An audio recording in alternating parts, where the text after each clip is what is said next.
In this video, we will introduce how we can actually harden the configuration of the vulnerable XAMPP version that we have for our Windows target. Some of the most vulnerable components of XAMPP are the fact that it's outdated.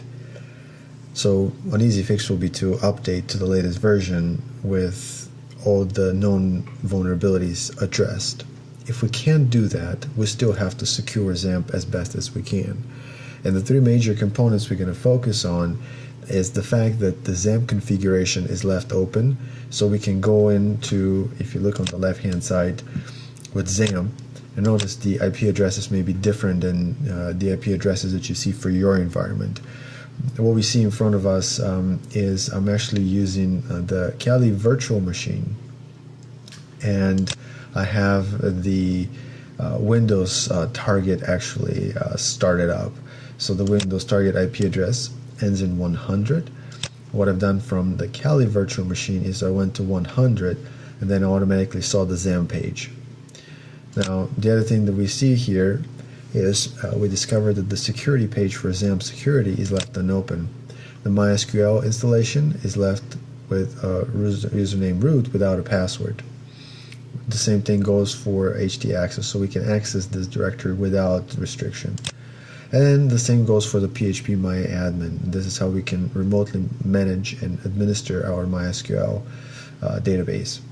So to get things started, what we'll do is we're going to go ahead and assign a password for the MySQL user. Now in here you need to set a very good strong password.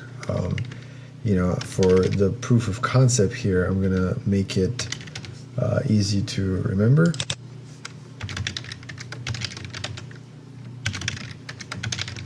So this password can be anything you set. Now, instead of HTTP is going to be saved in plain text. We're going to use a cookie and set a random password for the PMA user. That's fine.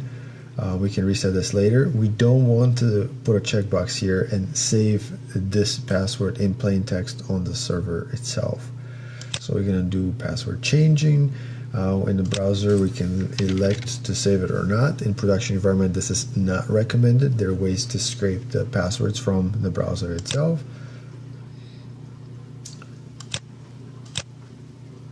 So once this is done, the next component we need to go here is to set up essentially the XAMPP directory protection. So if you're trying to go to XAMPP, we'll need to provide the username and password before we can actually go in to this page, for example. So with this, we can put in our name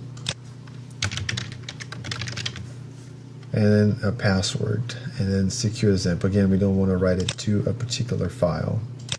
Again, don't save this password if you are to go in and work in a production environment. Let's go ahead and test this. So see now, this is what we're doing. We're going in, and this is the password we just username and password we just set.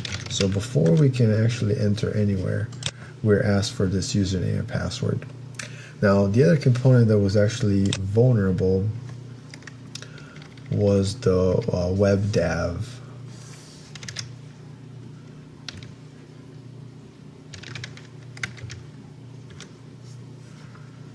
So WedDAV. So with WedDAV, what happened is there's a publicly available exploit with the default username and password for WedDAV. And let's see, we need to switch over to the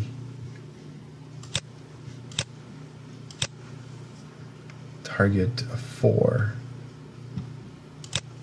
this demonstration. So we're going to go into the XAMPP directory. From XAMPP, we're going to go into security.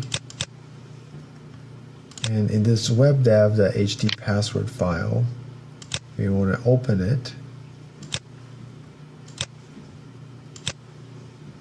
We're seeing that there's the default username WAMP with the default password XAMPP. Okay, so WAMP with the default password XAMPP. We want to change that. First, what we'd like to do is make a copy. Control C, Control V, make a copy of this original file. Okay, so if something goes wrong, we can go back to this. Now it's important that once everything is situated, remove this file. Okay, so we have this, and what we will do is we're going to go ahead and change this password. All right, so if we go into, let's see, actually the WedDAV directory, there's a WedDAV text right there, WAMP XAMPP. So we want to remove this entry. Okay, we want to remove this. It's actually WedDAV. So if I go here,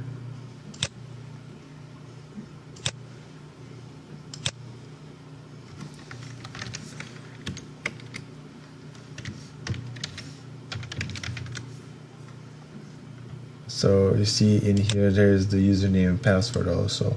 So this is part of the HTML file that we see, and we can easily remove that file, but regardless, we actually need to change the password. So to do that, what we need to actually do is we're going to come into the XAMPP folder, Apache bin, and from here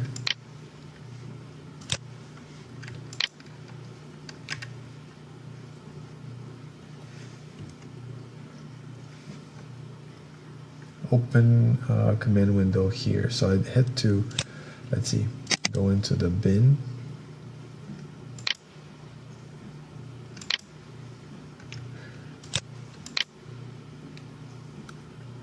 and I had to hold down the shift.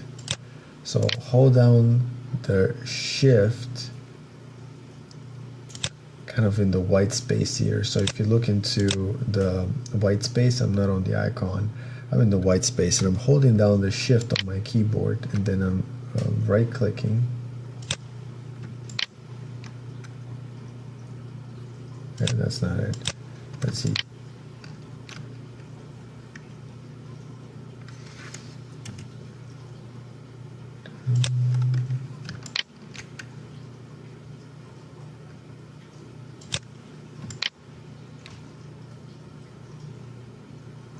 Why is it not doing the magic?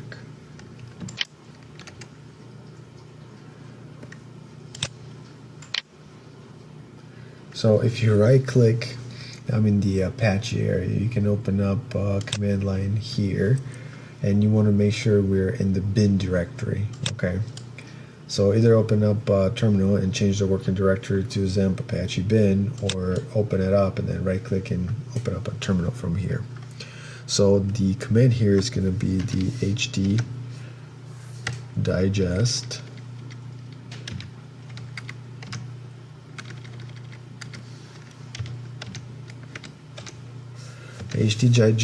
So what we're going to do is we're going to change the WedDAV default username and password so that we can get a shell access from using Armitage and Metasploit. So from here, we need to specify the path to the XAMPP installation, security, and then what is the location of the HD password file that we showed. Okay, so the next thing we need to provide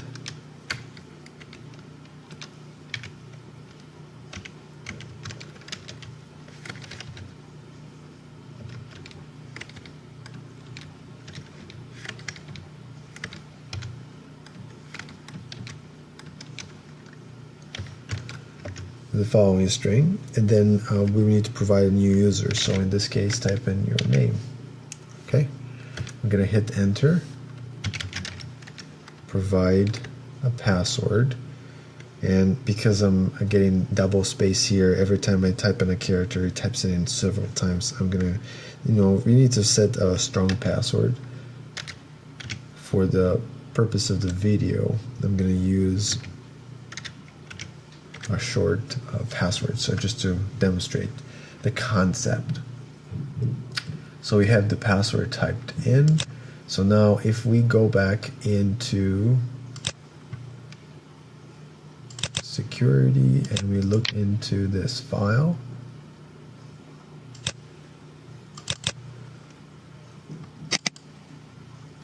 we're going to see that there is a new username. So now we can get rid of this. Okay, and this is val for the XAMPP with the WedDAV password of whatever I typed in. Save yes, and we can try this out. So this concludes the fix of the default configuration. Now there's other things like, you know, changing the default username and password for the FTP service. You know, of course, in here, what we can do is, you know, if we look into these, we need to have MySQL, we need to have FileZilla and Mercury. If we don't need them, just stop those services and make sure they're not starting on startup.